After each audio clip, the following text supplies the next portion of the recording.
This is my second take because I got 20 minutes in just now and then I realised this little blue light on the camera is not on.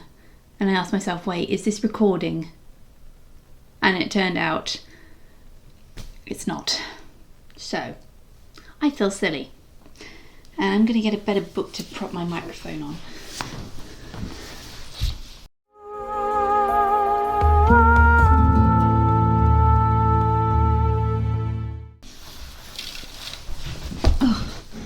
What say you, Nigella? Are you up to the task? Let's pop you on here. Okay. Trick is just to stay very, very still, and I haven't clapped at all. To death we must stoop. The final episode of Becoming Elizabeth, and if we don't get a second season, which I'll talk about at the end of the video, it's looking more and more likely that we're not going to get a second season. Oh my gosh. But it left on a cliffhanger, so what the hell do we do? I guess we just move on and secretly... Well, not secretly, we move on. But at the same time, we go to Romola and we say, look, you want to be in a Bloody Mary movie, Romola? And she'd be like, yes, because I was the best performance in that series. And let's be honest, she was. Most of the casting in this series was pretty good, apart from Catherine Parr. And to a lesser extent Elizabeth, because I just think Elizabeth wasn't as steadfast enough. It was, I must have said this in an earlier video, I can't remember, but it does feel as if Lady Jane Grey and Elizabeth's personalities have switched. She was far too open with her emotions, and that whole Thomas thing, that's been the main flaw of this series. So, To Death We Must Stoop, what does that title mean? I'm guessing it means Valan, what is it? I can't even remember. Valar Morghulis. It's been many years since I've watched Game of Thrones now. I don't think I've watched a single episode since it ended. So it's basically Valar Morghulis, all men must die. Thou knowst 'tis common that all men must die. Your father lost a father, that father lost his. Everyone's on edge. Yes, it's been, since the last episode, it has been 2 months since Edward suddenly fell ill and Mary decided not to go to Spain, and Elizabeth was rejected by the Danish court for being her mother's daughter, and Robert Dudley rode off into the night and found himself in Norfolk, outside Amy Robsart's house. And the non-diegetic music, it has gotten a lot better since the last few episodes, where it's this odd synthesized music, but now it sounds more authentic in a way, where we still had that ticking clock from last time, and it sounds like the ticking has gotten faster, as if they've upped the tempo because there is so much to be done. And in a way, there was a lot to be done, but it wasn't that great. Guildford is going to do some stuff. Yes, Guildford is sent by John Dudley to go to Mary and try to make amends for his actions in the last episode, where he burned all her stuff and arrested Gardiner. And the royal physicians arrived to look at Edward. Oh, God. There are construction workers somewhere down the street. I live in the kind of street that attracts yuppies to certain houses where they're like, oh, I'm going to build a loft extension. Well, actually, it's more like they're building loft conversions, because you need planning permission to get a loft extension, apparently. And I think there's far too much of a backlog for that because of the COVID pandemic. Problem was, with all this lockdown, everyone just suddenly realised that they didn't like the house that they were living in, and they decided, well, let's remodel the whole thing. We'll have a massive clear out while we're in lockdown, and then the second we come out, we'll book some contractors to remodel the fireplace. Yes, I am filming downstairs again. That's mostly because it's very, very hot in my room. So I just thought, look, I don't want to do one. I don't really want to do another in behind the camera video. So if I want to do a downstairs one, I'll do it down here where it's a lot cooler. The ceiling's a little bit higher. And unfortunately, the chimney's blocked because we put a balloon up there to stop the draft in the winter. But if we took that out now, we'd probably get a nice breeze. But I'm not going to do it. I'd open the back door, but it would just attract a shit ton of flies. Never mind. I've got my iced tea. Actually, I could do with getting some more. If I do take a sudden break, I will be just getting more iced tea. I've made like a whole jug yesterday. Anyway, the royal physicians arrive and they check over Edward, And they say there's been no change. And I wonder if they were lying, but it turns out they weren't lying. And where is Elizabeth during this whole thing? She's waiting outside and no one's letting her in. But really, her standing outside of a room where all the plot relevant stuff is happening was the perfect metaphor for this series. And then then we cut to the credits for the last time. So if I'm looking away from the camera, it's just I'm looking at my notes. Looking at the So we get the credits for last time, and I do need to go through all the images in the credit sequence just to kind of get an idea of who's meant to be represented in each image. So the pomegranate is definitely Mary. The skull, I'm just going to say that's Anne Boleyn, because she had the falcon crest and it's just the skull, you know. The rose, I really want to say that's Catherine Howard. I really do want to say that's Catherine Howard. But I don't know what the bee is. Let's have a look at bee symbolism. Wisdom, birth, rebirth and industry. Often considered guardians of the natural world, eternally linked with love, magic and romance. Is the bee Robert Dudley? Oh god, no, because we're talking about this series. The bee is probably Thomas Seymour. Ew! Anyway, in the credits this time, you know, the last image of the vines before we go to the title card, it's the Tudor rose, and I had to do a double take on it because when I initially saw it, because of the lighting and the pattern on the bud of the rose, I thought that it was old and chipped, as if it'd been manhandled to the point where it had lost all of its grandeur. But it turned out no, it looked fine, but it seemed a bit strange because it looked as if the vines were either cradling it or smothering it. And if the vines are Elizabeth, then that means she is smothering the Tudor dynasty because she was the last Tudor. Oh. And the heart in the title card never completed. I thought it was going to complete, but I was wrong. Okay. The mob. Oh, the mob. Yes, after the credits, there's a scene in the chapel where everyone's praying, and we hear the mob rallying outside. And I thought it was in reference to a scene that happened not long before Edward's death, where the people of London gathered outside Greenwich Palace where Edward died, and they demanded to see the king because they didn't know where he was. And his attendants said, "We can't take him out, it's too cold for him." And the people said, "It's June, don't shit us about, let us see the king." So they got Edward out of bed, brought him to the window, and he looked like a living corpse. But no, it turned out they were cheering because Mary is on her way to court, and she's brought with her a cotillion of Catholic supporters. She's got priests with her, she's got Sir Pedro riding next to her, and he's got this lovely gold chain on. And Mary is wearing ermine, and I was like, oh my god, Mary's wearing ermine, oh my god. Ermine's very much a staple of the English royals, or the British royals now. But yeah, you see Elizabeth you see Elizabeth II's crown, that's got ermine in it, that little fur bit, that's ermine. And the cloak she wore at her coronation, and sometimes there's worn to the state opening of Parliament, then that's trimmed with ermine. You know, that lovely white fabric with the little black bits on it. I'm not saying fur is okay, but this was the staple of royals, so she's clearly making a statement coming in there wearing something with ermine on it.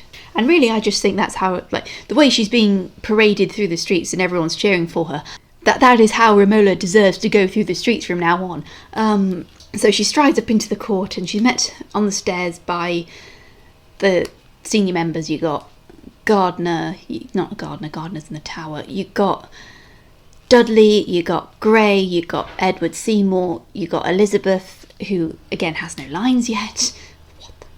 And John Dudley's who's trying to be on her good side, says, I'm willing to hear whatever conditions you have. And she says, oh, I can think of 3 off the top of my head.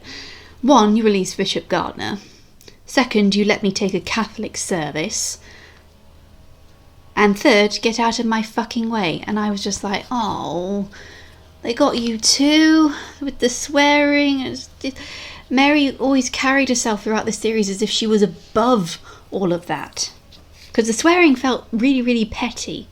Anyway, Elizabeth says nothing to her and wordlessly steps aside while Mary strides forward. Again, it's the perfect metaphor for this series, where Elizabeth is just on the side while the stronger, better characters are just walking past her. Edward sees Mary and they cry, and Edward's like, please convert, and she's like, I can't. And Mary is very good at switching the crying on and off. Elizabeth goes back into the recipient chamber because the emotions are too high for her. And Mary comes out and calls her sister again, and Elizabeth's like, you sent a letter sabotaging my match with the Danes because... And saying that I wasn't your sister, saying that I was a bastard born of adultery. And Mary's like, look, I just wanted to remind the world of who your mother was. And yes, I was being petty, but that was before I knew all of this was happening. I was worried about you being risen above me, and that's just one thing Mary will never tolerate, is Elizabeth being risen above her. And Elizabeth goes away to have some time to herself, and she ends up in the Privy Council chamber, where, in a parallel to the first episode, as if she has been through a character arc at all, which she hasn't really, and she sits in the King's chair, and then Dudley comes in, and unlike Thomas, he's actually nice to her and offers her a handkerchief when she's crying, and confides that it felt that all of this reformation feels a waste to have come so far, and then it's all going to go back to the way it was once Mary's queen. Well, Elizabeth says she doesn't want Mary to be queen because Elizabeth herself is Protestant, and she's like, this whole Reformation thing, this was done in order for me to be born. And it does sort of seem a waste of all that effort. And again, it might be something that Elizabeth's just trying to stay connected to her mother, but if she lets the Catholics take over England again, she feels as if like all her mother suffered will be for nothing. And it looks as if Dudley is going to rally his Protestant allies around Elizabeth, but obviously we know that's not going to happen, but we see why that's not going to happen. We see why Edward would kick Elizabeth out of the line of succession even though she's Protestant. And they've said that Robert has disappeared. He's been missing for the past 2 months since the fiasco on stairs. And then there was a little gap here because what happened was these dialogue scenes are very quiet. There's hardly any music in them. And unfortunately, at that point, people arrived at my next door neighbour's house and they started going in and clearing stuff out. That place is just a trash heap, and they'd been very slowly going in there, clearing the place out, making it habitable to be rented. It's going to take a long time because I said way back in the first vlog, those people were slobs. And I just got really grumpy, so I put headphones in. And I said, the music is much faster paced and sounds more era appropriate. There is a little bit later on that I will talk about, because Mary rides up to Somerset House, where she plans to recruit the Duke of Somerset into supporting her for a power bid. Let's say Somerset. Somerset is still sore at Dudley for supplanting him, not usurping him, because it's a very clear difference. He's angry at being supplanted as Lord Protector because he feels like he's been betrayed and undermined. And I put, this will be his undoing, and I was right. Sir Pedro is talking to Edward's kids, and it was really, really cute to see him being so good with the children. And obviously it sets up a scene for later in the episode where it shows that Pedro is not a monster in this. He's probably one of the few decent people at the Tudor court. At 14 minutes and 40 seconds in, there was a Dutch angle,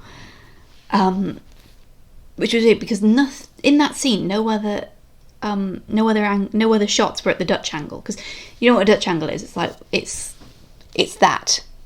It's where you film the entire thing. It's where you film the scene from an angle, and it makes things unsettling.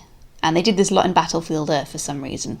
And this scene was taking place in the court with Henry Grey once again panicking and being silly, and he's basically saying, why on earth did we let Edward Seymour back on the council? Anyway, the Dutch angle was sort of fitting, but it felt out of place because no other shot in that was a Dutch angle. But there were more clocks as Dudley went home to Durham House, and he's told that Robert is back. And it looked as if Dudley was going to reprimand and beat Robert and throw a tirade at him. What the fuck is going on? I think it's those wankers that were here on Monday clearing out that fucking god-awful place. Why is it whenever the weather's nice, the wankers come out? John Dudley's just happy to see his son again, and I was like, oh god, don't tell me Robert's already married, because I just knew it. And John Dudley's like, look, you can marry Elizabeth now, the whole Dane thing fell through, and it would be really useful for you to marry Elizabeth, because then we'll have a direct connection to the Tudors. And then Robert's like, what? What? And then Dudley goes downstairs, followed closely by Rob, who's trying to explain before he sees Amy Robsart there in the Great Hall. And I was just like, I fucking knew it. And then Robert goes back to court and he tiptoes into Edward's room, trying not to startle anyone. But then Guildford ruins everything, and I was like, God damn it, Guildford, because Guildford's like, Robert, you're home. And then everyone turns around and just like, God damn it, Guildford. He was trying to tactfully approach Elizabeth, and Mary and Elizabeth are tending to Edward hand and foot, and Mary is just like, look, we're not going to let the Dudleys touch him. Okay, you never know what's going to happen. And Elizabeth is like, yes, I agree. And then everyone falls asleep in front of the fire, apart from Elizabeth and Robert, and that is when, and Elizabeth's like, where have you been? Like this, I've been worried about you for ages. And then Robert tells her that he got married. And so it's like, Elizabeth's like, so let me get this straight. You went to Norfolk and met this girl. Then you came back to court and told me you loved me. And then you go back to Norfolk and you go marry her. Like, do you even love her? And Robert's like, oh, I thought you thought love was a silly thing. Because in the last episode, Elizabeth said, love is for peasants who want to fuck without sin. And Robert's just like, well, I guess I'm a peasant. And is like, look, I'm happy about this. Like, we are having a toxic relationship here. And he walks away, and Elizabeth just sits down on the floor. I can't really demonstrate it because I'm already sitting down, but she just sits down. And she's like, and I was like, you didn't deserve him. You didn't deserve him. Again, I thought there was going to be a musical number here where she's just going to be like, I'm talking about a whole lot of history. I can't find a way to show what you mean to me. I'm falling. Anyway, so Robert goes back to Durham House and sees Amy, where they're really, really cute. And he puts his head in her lap and he's like, oh, I don't know what the hell's going to happen, but I'm just glad I have you. And I thought, oh God, there's going to be a sex scene, isn't there? And then suddenly there wasn't. It cut away just as he was taking his top off. I'm just not comfortable with some sex scenes. I just think they're a bit overblown. The note after that, which was after Edward, which was while Mary, Pedro and Somerset, they're talking in the gardens about what to do to make sure that Dudley doesn't try to override the rule of succession. And I thought, hang on, we're nearly halfway through and Somerset is still alive. And I was like, what? And then after that, it's hunting trip time, because Mary and Somerset decide they'll split up. They will look at the two main threats, that is Elizabeth and Dudley, and they will neutralise them, take the fight out of them. And Mary does this by inviting Elizabeth on a hunting trip. And oh my God, the hunting garb again. I don't think that this hunting garb is accurate, because the women, they don't really wear the hunting dresses. They usually wear riding dresses. but they seem to be just wearing these long coats that open at the waist down towards their boots. They're wearing trousers underneath with riding boots, and it does look nice, like for a in a design aesthetic way, but I don't think it's historically accurate. I do credit the actors for learning how to ride for this scene. I'm not sure if Romola and Alicia already knew how to ride, but it's a big deal learning how to ride. If you can learn how to ride when you're an actor, you do find that it's easier to get some roles because they don't have to pay as much for a stunt double, and it's good for scenes. I was told this by my mother because I've learned to ride, and if I ever decide to go into acting, which is very unlikely, then I can say, like, look, I can ride. I mean, I haven't ridden for 5 years because reasons, but hey, if you need a woman with long hair on a horse in a nice dress, I'm your man. Wait. And I do sometimes get a little bit picky about how the riding is shown, because sometimes they'll put the actor on the horse and then there'll be a huge close-up towards them where you can't see the horse's neck, so just off screen there might be an animal handler just leading the horse along with a head strap, and the actor, how can you see my hands? The actor will let me use my headband for this. So these are the reins, and if the actor's not experienced in riding, then they'll be holding the reins like that. Actually, they'll be more like holding the reins like that, like it's a pair of handlebars, and they'll have their pinkies tucked in. But really, if you know what you're doing when on a horse, you hold it like this, as if you're about to battle the Space Invaders, and you keep your pinkies outside the reins at all times. And I was so petty, I paused the episode just to make sure that Elizabeth was keeping her pinkies outside the reins, and she was. So good on you, Alicia. Although I do think it was a stunt double that fell off the horse, because I cannot imagine them having Alicia von Rittenberg actually fall off the horse. Because what happens is Mary leads Elizabeth off the beaten track into a closed space away from the guards, and I bet those guards are just stunt doubles in Tudor garb. And then Mary stops in the path, swerves her horse around to jump up on its hind legs, scares Elizabeth's horse. Elizabeth falls off, lands on her back, and I was just like, oh god! And her horse runs away. And obviously there's massive opposites here, because Elizabeth's got a black horse and she's wearing green, and Mary's got a white horse and she's wearing red. That's like the opposites. Very clear opposites. I cringed when Elizabeth fell off the horse and landed on her back, because that has happened to me twice. I was 19 when I fell off a horse for the first time.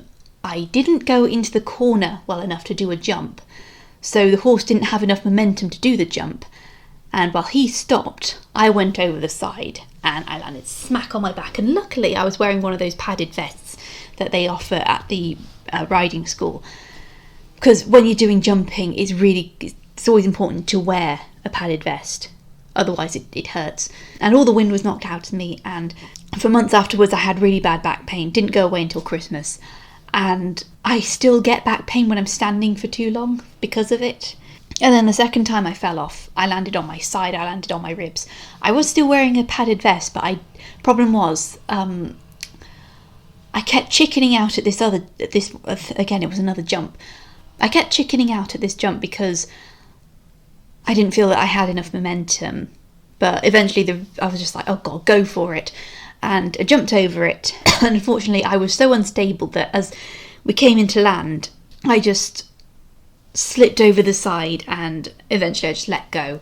Because if you're slipping over the side of the horse, don't hang on, because the horse doesn't know what's going on. So you're just better off dropping. And I landed and I just screamed because of the shock of the pain, and I had deep tissue bruising here for weeks. I couldn't really do any exercise. And one time I was just at the pool and I went to the shower and suddenly like, oh, and then the lifeguard came over and he's like, oh my god, are you okay? And I'm like, I'm fine, I'm just in pain. I'm not gonna need to go to hospital. I'm just in lots and lots of pain. The whole point of the hunting trip was to get Elizabeth alone and put the fear of God into her and being like, do not cross me. You do not decide who sits on thrones, God does. And then they take Elizabeth back to Chelsea, and I was just like, oh, at least the horse was okay, because you see the horse in the back. And as soon as Mary leaves, Elizabeth turns to her maid and says, bring me Lord Dudley. It looked as if they were setting up for Elizabeth allying with Dudley, and it turned out that Elizabeth says, I want to be queen. It would be nice that all the suffering that happens since my father laid eyes on my mother was worth it in the end. However, I will do nothing to actually pursue being queen. I will leave it up to the will of God. Because she's probably seeing that it's very likely that Mary will be queen. And she does not want to be one of the many that Mary is going to take revenge on. She's not bargaining with Dudley. She's telling him where he can shove it. And she knows that Mary has a point about all of this. If they can screw over Mary, they'll screw over Elizabeth. And then there's another dramatic fade. And I just thought, wait, usually that means ad breaks, but I don't think this is on a streaming service. It's just another fade. And then I said, where is Lady Jane Grey? Oh, don't worry, Lady Jane Grey's in this episode, just not for a while. Anyway, we fade to Edward, still in pretty bad shape, lying in bed, and I was thinking that maybe he would feel better if they let him sit up, because when you've got a chest problem, you don't lie down because the fluid is all bubbling down here. If you're sitting up, it's got somewhere to drain to, and it's easier to cough. So then they have a Privy Council meeting, and the music starts swelling, and everyone knows that some shit's going to go down. And basically what happens is Mary starts staking her claim as the next in line to the throne, and Dudley tries to sabotage her by pointing to Elizabeth. But Elizabeth plays it safe. She says, our father wrote a will about how he wanted the act of succession to go. I see no reason to override I see no reason to override it. And Mary's like, very well. Seymour thinks he has all the cards, and he brings in the guards to possibly arrest Dudley, but that is when Robert comes in and says that the king is asking for Dudley. And Edward is out of bed, and he looks so much better. His fever is gone. And I was just like, yeah, we'll see how long that lasts. And then he sends away Mary and Elizabeth. And because of this meeting discussing the act of succession that was proposed by Seymour, it counts as treason for predicting the death of royalty. So Somerset is bundled off to the Tower, and he has to go through the humiliation of walking past every other member of the Privy Council. This is really where Dudley starts pushing Edward away from his sisters, convincing Edward that his sisters only want to scheme and use him. And Edward's sitting there in the chair the whole time, and he said he was feeling better, but clearly the illness is not gone, and it's just like, oh, poor Edward. Poisoned against everyone he cared about, and everyone who cares for him. Yeah, the conviction of Somerset is very quick. Obviously, it seems as though they're going to execute Somerset the day after they arrested him. But maybe Dudley's trying to rush it through so Edward doesn't change his mind. And Somerset sends for Elizabeth while he's in the Tower. And I don't think Elizabeth would have thought twice about going to the Tower. Somerset basically wants to go to his death with no regrets, and he says to Elizabeth that he is sorry about Thomas Seymour. And I was like, God. And so Somerset says it's not Elizabeth's fault what Thomas did, and says he brought out the worst in people. And I think Elizabeth, oh God, this whole Thomas and Elizabeth thing, I mean, I'm watching this as someone who's come off of Young Bess, where the whole thing was rewritten to be a love story. There was no sexual assault, there was no molestation. Thomas felt bad for cheating on his wife. Thomas wasn't being executed because he was trying to kidnap the king. He was being executed because his brother hated him. Unfortunately, but in this one, it seemed as if they were trying to do sort of the same thing, where they made Catherine unsympathetic, and Thomas was sort of an underdog character against his brother, and Elizabeth is in this mix of he deserves to die, but I actually secretly love him. And it's really tricky because people are saying, like, I'm just seeing a man molesting a minor, and others are saying, and there was another comment in one of my last vlogs where it said, I've seen this sort of relationship happen with my friend, around one of my friends and her boyfriend. And yeah, I just think that unfortunately with this show the lines are way too blurred. With things like this you have to really emphasize what's wrong and what's right, because when it gets too blurry and when you film it in certain lights, people will interpret it as romantic. And the way they sort of excuse some of Thomas's behaviour, where in real life he went to Elizabeth's room in the early morning without waking any of the servants, without anyone knowing, in a way that only Elizabeth and Cat Ashley knew what was happening. And in the series they have it where Thomas went through the house pretending he was a rooster trying to wake everyone up, and then he went to Elizabeth. So, oh god, I don't know, it was just really, the whole thing was just not as well handled as it could have been. Edward said that, Somerset says that he brought out the worst in people, which I understand because, he brought out the worst in Catherine. Very worst of Catherine. Elizabeth, I did write down this conversation because I was just interested in it.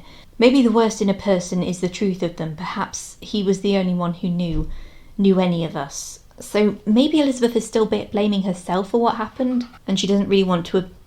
She's thinks that she's in the wrong, that she's tainted or some shit like that. And Somerset says, "I rode out to get your brother on the night your father died. And I said, gone are the days of Henry Tudor. The country's best interests are what dictate governance, not friendship, not favours, not greed. Elizabeth, it was my father who brought about those days.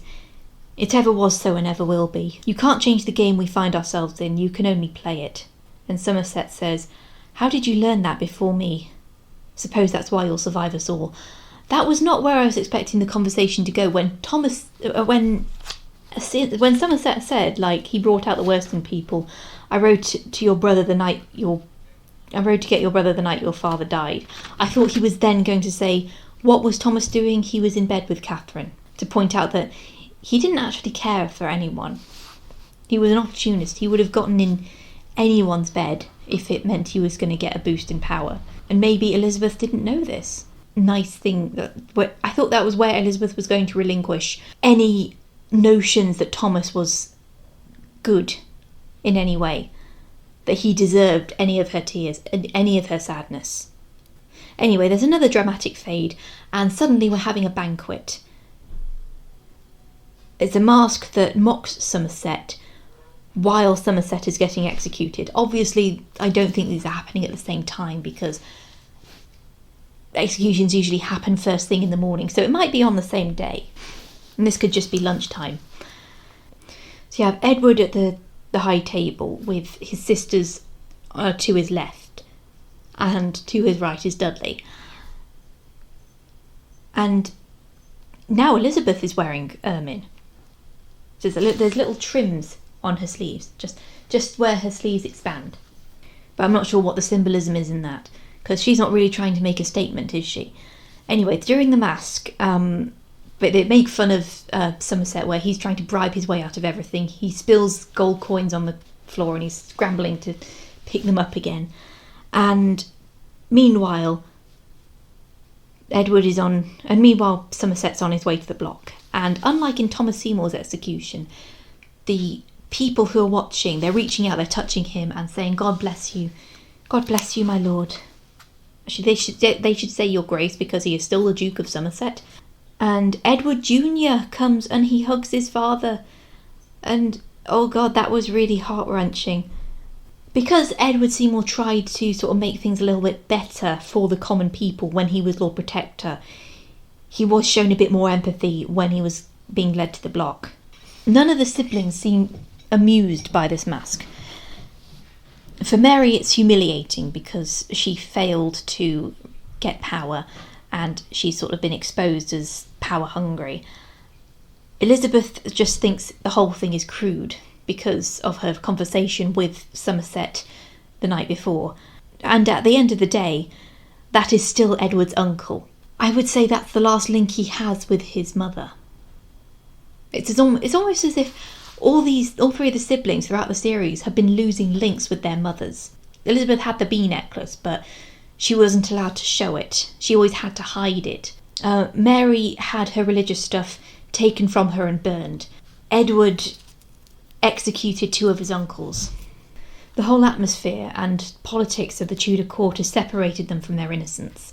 Somerset's last words, I didn't bother to write them down, but he says, "I have never gone against the king. I never acted against the king. I always did what I thought was right." I don't think that's what he said. He said, again, his speech wasn't written down, but I did check an article. I will link it in the description, but it's more him saying that he knows that he's been found guilty and he submits to the will of the law and he wishes for God to preserve the king. And what really did happen was there was suddenly a ruckus at the back of the crowd, and it sounded as if and horses arrived, and it seemed as if Edward was going to be pardoned at the last second. In real life, it was just guards who were late to the execution, who were supposed to guard the whole thing. In this one, it's Sir Pedro, and Sir Pedro comes and he says, "The good Duke Somerset, you have no enemies in this crowd today, sir." It was as if Pedro was sort of apologising for the whole, "Sorry, I didn't actually do what you wanted me to do and started serving Mary instead, but never think that anything I did was because I hated you. I never hated you. There's no pardon." And Edward, I keep calling him Edward. I know his name is Edward, but otherwise we get confused with King Edward. Somerset then decides, okay, it's time to go put my head on the block. And I was like, oh God, the music in this scene was perfect. There was like 1-note piano, 1-note harpsichord / virginal, and then it just went diddle-da, diddle-da, da, da, da, da. And it got more and more intense as the axe went whoosh, and then Sir Pedro went up to Edward Jr. and covered Edward Jr.'s eyes. And I was like, oh, like, Sir Pedro's a good guy. I thought he was going to die in this episode, bit of the sweating sickness. He didn't. Obviously, I'm glad, because I really like the character, but if there is a second season, he is not going to survive the second season. There is no way. Edward storms away from the masque after it's ended, and he summons his sisters, and just before Elizabeth is summoned by Robert, she briefly meets Amy Robsart. And I think the fact that it's Robert that got Elizabeth, not Guildford, because Guildford went to get Mary, that is where the jealousy around Amy, Elizabeth and Robert begins. And just before Elizabeth goes in to see Edward, Robert's like, "Why aren't you talking to me anymore?" And she's like, "Yeah, I'm not happy with you." And he's like, "You needn't fear my father." And she says, "I fear my own family just as much as I fear yours." Edward is officially abandoning them. He's brought them into his council. He brought them into his privy chamber to tell them that he doesn't want to see either of them. He's sick of seeing them at court. And he's like, just because we're family does not mean that I trust you. Like, was my Uncle Thomas not family? Was my Uncle Edward not family? And he banishes them from court. And I think that will probably be the last time Mary and Elizabeth see Edward alive. And John Dudley then says to Edward, "You know, there are other people at court who have royal blood in their veins. Not just you. No, not just your sisters." And that is when Lady Jane Grey arrives. And I was just like, where the hell have you been all episode? And Henry Grey agrees with me, because he's like, what on earth, you're late. And he rushes her up the stairs. And I thought that there was going to be like a quick scene where she's introduced to Guildford, but no, there's none of that. And she passes by Elizabeth and Mary on the stairs as they're on their way out. And there's that superstition on crossing on the stairs, isn't there? Superstitious folk believe that passing others on the stairs brings bad luck, citing biblical passages where angels passed one another in the opposite direction while travelling on a ladder. Why would they travel on a ladder? They can fly, they're angels. Probably because back then people were always wearing long clothes that went down to their feet, and you cross people on the stairs, that person might step on your clothes and then suddenly, whoosh, you go down the stairs, you die. But the fact that Lady Jane Grey crosses with Mary and Elizabeth on the stairs, bad luck. She gon' die. And while Jane is being taken up to see Edward, Elizabeth says to Mary, like, what are we going to do? And Mary's just like, oh, there's like, oh, what are we going to do? Well, I'm used to being sent away from court. It's just usually you're the one that gets to stay. And if you're the one being sent away, it's me that gets to stay. It's very new that it's both of us being sent away at the same time. I think Mary is pretty much done with everything. She is sick of having to pretend that everything's all right. And really, she's taking her anger out on Elizabeth because I think Elizabeth, I can't remember the whole bloody conversation, but Elizabeth is like saying, like, look, he's our brother, he loves us. And at some point Mary says to Elizabeth that she has no love for her, and it hurts Elizabeth, but I don't think Mary's actually saying that like as she means it. I think that she's mostly saying that in the heat of the moment. And Elizabeth actually does stand up to Mary a bit, saying, like, stop playing the victim all the time. Because it is good to see Elizabeth, like, trying to sort of assert herself, saying, like, look, you always know what the consequences are when you do these things. Stop acting like you're a victim. You know what's going to happen. You must take responsibility for your decisions. And they don't actually part on bad terms. They sort of part with smiles, because Elizabeth says, as long as we're women, we don't matter. So we're not really a threat to Edward because we don't really matter. And Mary's like, and Mary says, oh, well, let's just hope it stays that way. And they do smile, they laugh. So I'm not sure that, like, the love between them is fractured, definitely. Deep down, they do still care about each other. And then just as they're saying, oh, well, at least we're safe for now. And just then, Edward throws up blood on the table in front of Dudley, and Dudley's like, shit. And Edward's like, shit. Well, it's supposed to look like blood. Looks as though he's had too many jam tarts and now the jam's just sort of drooling out of his mouth. The blood looks like jam. It probably was jam. And then that is where the episode ends. And I was like, wait, that's it? Where's the rest of it? There wasn't even an end credit episode where Jane could have been introduced to Guildford. Yeah, that's the end of becoming Elizabeth. Well, basically, will we get a second season? I'm just trying not to babble here. Are we getting a second season? We don't know yet. I'd say give it a couple months. If we don't hear any news, we can assume that there's not going to be a second season.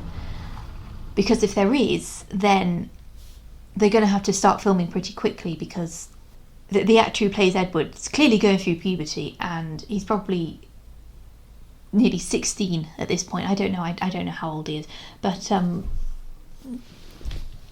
he's going to look as if he's aged quite a bit between seasons. But the series didn't really get off to a good start, did it? Last time I was sitting on this sofa recording, I was talking about how there's too much swearing and Elizabeth's too open with her feelings, and the whole thing just felt like it was trying to be Game of Thrones again. But after Thomas Seymour was executed and all the stuff that was happening without Thomas and Elizabeth, that stuff was pretty okay. But and of course some of the performances were amazing. Romola, oh my god, in this, it was such a breakthrough performance. Something I wasn't expecting, but I was really, really interested in. The biggest flaw of this series was honestly calling it Becoming Elizabeth, because Elizabeth just did so little in this series. Like, what did she do? She had that icky affair with Thomas Seymour, had a pregnancy scare, came back to court, nearly married Thomas but demanded that the council approve it first. Nearly was accused of treason, got off of the accusation of treason, nearly got married, didn't get married, and then got banished from court. She didn't do much. This is supposed to be her show. Mary did so much more by comparison. Edward did so much more by comparison. Sir Pedro had a more active role. Honestly, it should be called Becoming Pedro. We should have just had this series about this Spanish Moor at the English court who became a mercenary and then found someone he believed in. And then on his deathbed, as he's dying from sweating sickness, thinks, I go, but I go with no regrets, because I die knowing I served the rightful servant of God. Elizabeth was a secondary character in her own bloody series. Oh, God.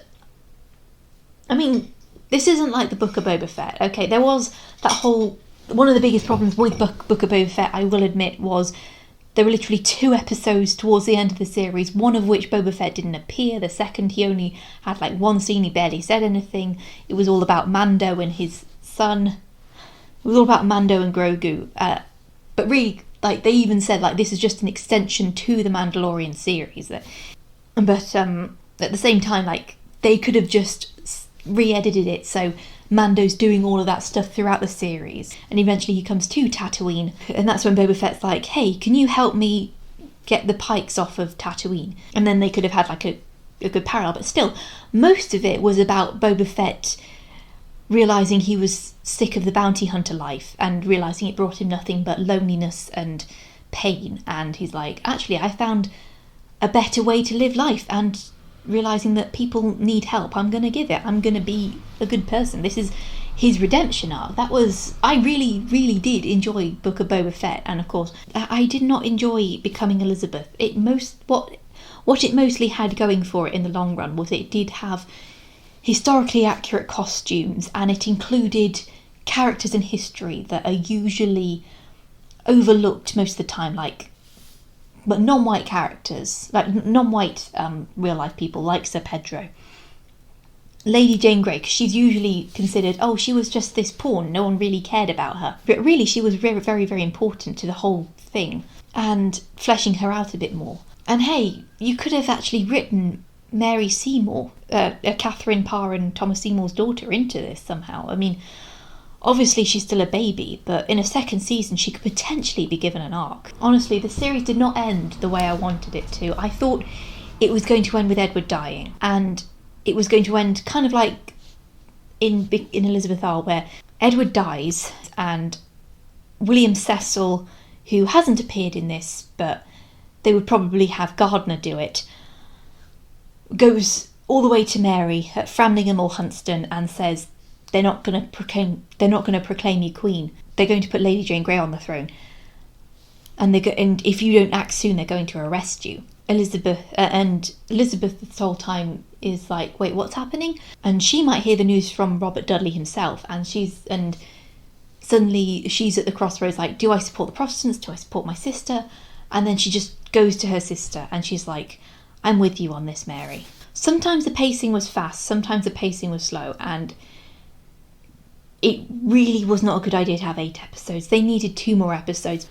Because it's probably safe to assume that you're probably not going to get a second season when you do a first season. So you might as well round off some of the stuff, but leave little snippets for the next season. So you have Lady Jane Grey becoming queen, Edward dies, Mary is going to raise an army to claim her rightful seat on the throne, and Elizabeth is the one in the middle, and she says, what do I do?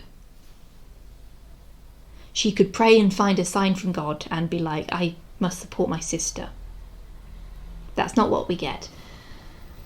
The last scene was so anticlimactic, setting up far too much of a cliffhanger that you're really betting on resolving in a second season, and you might not get that. I think if I ever do a rankings video about Thomas Seymour, or maybe I'll wait to the third part of my Catherine Parr coverage to really talk about like how shitty this whole Thomas and Elizabeth thing was done in this series, then, because I just can't really go into it now, because I need to write a script for it because otherwise I'm just tripping over my own words. But in short, the lines are just too blurred, and sometimes you just need to spell things out for an audience, because you can't have people interpret abuse as romance. It's just not on, okay? It's not on. Especially if these are people who existed in real life. This vlog is probably a lot longer than the last ones, but there was a lot to say, and really it's just like, what did we learn from this series? Well, you can put historically accurate costumes in a Tudor drama and it still looks okay. I mean, the whole palette seemed, the whole cinematography seemed washed out a lot, but then again, it is set in England, so the sets could have been a lot more vibrant. Yeah, that's it. If we get a second season, we'll find out in the next couple months, and if we hear nothing, I will just assume that we're not getting another. Now that Becoming Elizabeth is over, I guess it's just time to move on to other things, like Reign. Oh god, not Reign. I'm sorry, I've already watched the first episode of Reign. I might actually do a little thing after this, because I just need to talk about it. Like, what the hell did I watch? I know everyone talks about the dresses, but there's this one dress in that episode, and I just thought, what mouldy, abandoned Claire's accessories did you get that dress from? Who allowed this? And if they're Scottish, where are their accents? I'm sorry. Apart from Mary's. I can understand why Mary doesn't have a Scottish accent, but why does no one else have a Scottish accent if they're from Scotland? I'll say that for another vlog. I'll probably do it straight after this because I just need to talk about it. First I need to get some more iced tea for this. Anyway, I'm going to thank my patrons before I go on to any more tangents. Yes, we're thanking yes, thank you guys. You've been amazing, and I really have appreciated your support throughout the whole ordeal of Becoming Elizabeth and being patient with me while I ended up having to go behind the camera because it was too hot, or have to skip a week because I was really, really ill. And you're all really supportive, and you let me take my time on these. And if you want to support the channel, you can become a patron. The tier starts as low as £1 or $1.50. Even at that tier, the Lord and Lady tier, you still get your name in the credits. And Earl and Countess and Duke and Duchess, they are the next two tiers up. And Earl and Countess will get you scripts. Duke and Duchess gets you videos, scripts, your name in the credits, and to be able to vote in the poll for the next subject after I've finished with the 6 wives. And then we have our King and Queen patrons, who is the highest tier. You get all of these, plus a shout out in the credits and the chance to get writing advice from me if you send a PDF through the personal messengers on Patreon. And here is the shout out to Alison Cuff, Larissa, Lady Eternal and Leslie Williams. So yeah, we're done with that, but we're going to talk about Reign next. And I assumed, talking about Reign, oh god, I assumed that, I'll just like do it in bundles, but like there is so much, like there is this much shit in the first episode. I'm going to have to record these in bulk and then release them way down the line. We are not going to be done with this. There are 78 episodes. That's more than Game of Thrones. It's more than, that's twice the Tudors. More than twice the Tudors, actually, because Tudors only had 38 episodes. This is 78. Anyway, I'll see you for the Reign vlogs and the Catherine Parr rankings and the Persuasion review and the next lot of Titanic videos and all things in between. I'll see you then.